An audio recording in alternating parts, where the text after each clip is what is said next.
नमस्कार दोस्तों, स्वागत है आप सभी का हमारे YouTube चैनल नॉलेज हंट 2.0 में। तो आज हम सभी हिंदी का प्रैक्टिस सेट करने जा रहे हैं, जिसका पहला क्वेश्चन है, दिए गए शब्दों में शुद्ध वर्तनी वाला शब्द है। शुद्ध वर्तनी वाला शब्द ताम्र, उच्चारण, ताम्र, उच्चारण इत्यादि, मुँह। इसका राइट आंसर क्या होगा? ताम्र। क्या हो जाएगा? ताम्र। उच्चारण का क्या होगा? उच्चारण। ऐसे होता है, ठीक है। इत्यादि में ऐसे होता है। उच्चारण कौन सी संधि होगी? ये आपकी व्यंजन संधि होगी। इत्यादि स्वर संधि होगी, स्वर संधि में यण संधि होगी। मुँह, मुँह जो है, ये जो चांद बिंदु लगा है, ये माँ पे होता है, ठीक है। नेक्स्ट क्वेश्चन, बने रहिए आप हमारे साथ वीडियो के अंत तक। ए, ऐ, ओ, औ कौन सा स्वर है? ह्रस्व स्वर, दीर्घ स्वर, संयुक्त स्वर, इनमें से कोई नहीं। देखिए, एक संयुक्त व्यंजन होता है और एक संयुक्त स्वर होता है। जो संयुक्त व्यंजन होता है वो होता है छ, त्र, ज्ञ और स्रा। लेकिन जो संयुक्त स्वर होते हैं वो होते हैं ए, ऐ, ओ, औ। अब ये संयुक्त क्यों है? क्योंकि आ, धन, ई मिलके ए बनता है, ठीक है। क्या बनता है? ए बनता है। इस प्रकार से यह संयुक्त स्वर है। नेक्स्ट क्वेश्चन, किसमें सही सामासिक पद हैं? किसमें सही सामासिक पद है? पुरुष धन्वी, दिवारात्रि, त्रिलोकी, मंत्रिपरिषद। अपना क्वेश्चन का आंसर आप कमेंट बॉक्स में दे सकते हैं। तो इसका राइट आंसर हो जाएगा त्रिलोकी। क्या हो जाएगा? त्रिलोकी।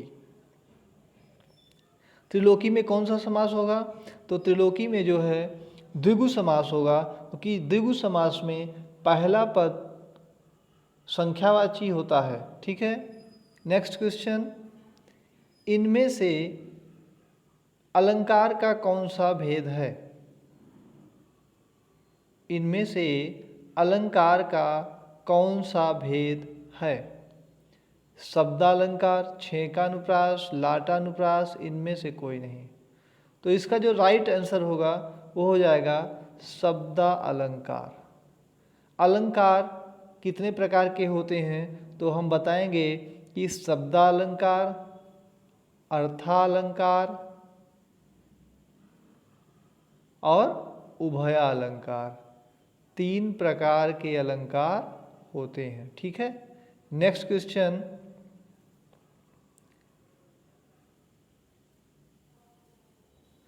ट वर्ग का उच्चारण स्थान है। ट वर्ग का उच्चारण स्थान है। ट वर्ग का उच्चारण स्थान क्या होगा? तो ट वर्ग का उच्चारण स्थान जो होगा वो होगा मूर्धा। क्या होगा? मूर्धा। कैसे? जो होता है, इसका सूत्र होता है ऋतु रसाणाम मूर्धा, यानी कि री टू टा मतलब टवर्ग, टवर्ग मतलब टा, ठा, डा, ढा और अड़ा, ये 5 शब्द, ठीक है। रा और सा, खष्टी सा जिसे कहते हैं, कुछ लोग इसको पेट चिरवा सा बोलते हैं। तो ध्यान रखें, जो टवर्ग है, टवर्ग के अलावा री, रा और सा, ये सभी वर्ण के उच्चारण स्थान मूर्धा होते हैं, ठीक है। नेक्स्ट क्वेश्चन, अंतस्थ व्यंजन कितने होते हैं? अंतस्थ व्यंजन जल्दी बताएं आप। 7, 8, 4, 5। आपने उत्तर सोच लिया होगा, तो इसका राइट आंसर है 4। कौन कौन से होते हैं? तो अंतस्थ व्यंजन होते हैं या, वा, रा और ला। ये 4 जो है अंतस्थ व्यंजन के अंतर्गत आते हैं। नेक्स्ट क्वेश्चन, कौन सी भाषा इस देश की पुरानी भाषा है? इस देश की सबसे पुरानी भाषा कौन सी है? हिंदी, संस्कृत, मराठी और अंग्रेजी। तो आप सभी जानते हैं कि इस देश की सबसे पुरानी भाषा संस्कृत है। संस्कृत को देववाणी के नाम से जानते हैं। किसके नाम से? देववाणी, ठीक है। देव भाषा, क्योंकि यह भाषा देवताओं की थी। और जो देवताओं की भाषा होती है उसे देववाणी या देवभाषा कहा जाता है। नेक्स्ट क्वेश्चन, सा कौन सा व्यंजन है? सा कौन सा व्यंजन है? ये जो सा है ये बार बार परीक्षा में पूछता है कि किस प्रकार का व्यंजन है, अंतस्थ व्यंजन है कि उस व्यंजन है कि स्पर्श व्यंजन है कि संयुक्त व्यंजन है, जल्दी बताएं। तो आपको बता दें ये जो सा है ये उस व्यंजन के अंतर्गत आता है। उस व्यंजन होते कौन कौन से होते हैं? तो सा, सा, सा और हा, ये चार जो हैं ये सभी ऊष्म व्यंजन के अंतर्गत आते हैं। सा जो है ये तालव्य सा कहलाता है, ये दंत सा कहलाता है, और अभी हमने आपको बताया कि ये जो है ये मूर्धन्य सा कहलाता है। ठीक है, और ये सभी क्या कहलाते हैं? ये सभी उस व्यंजन के नाम से जाने जाते हैं। तो इसकी संख्या कितनी है? 4। नेक्स्ट, जहाँ लोगों का मिलन हो क्या कहलाता है? जहाँ लोगों का मिलन हो कहलाता है। तो क्या कहलाता है? संगम, ग्रामीण, सम्मेलन और कोई नहीं। तो इसका जो राइट आंसर होगा वो हो जाएगा सम्मेलन, कि जब लोग मिलेंगे तो सम्मेलन होगा, और जहाँ नदियाँ मिलेंगी वह संगम होता है।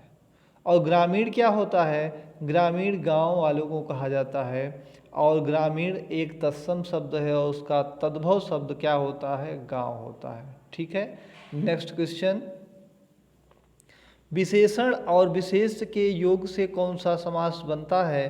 तो इसका राइट आंसर क्या होगा? द्विगु समास, द्वंद्व समास, कर्मधारय और तत्पुरुष। जल्दी बताएं। इसका राइट आंसर हो जाएगा कर्मधारय समास। नेक्स्ट क्वेश्चन, इनमें से द्वंद्व समास का उदाहरण कौन सा है? द्वंद्व समास का उदाहरण, तो द्वंद्व समास में क्या होता है? दोनों पदों की प्रधानता होती है। तो इसमें क्या है? देखिए, इसमें जो राइट आंसर होगा हो जाएगा रुपया पैसा। क्या हो जाएगा? रुपया पैसा। चौराहा क्या हो जाएगा? ये हो जाएगा द्विगु समास।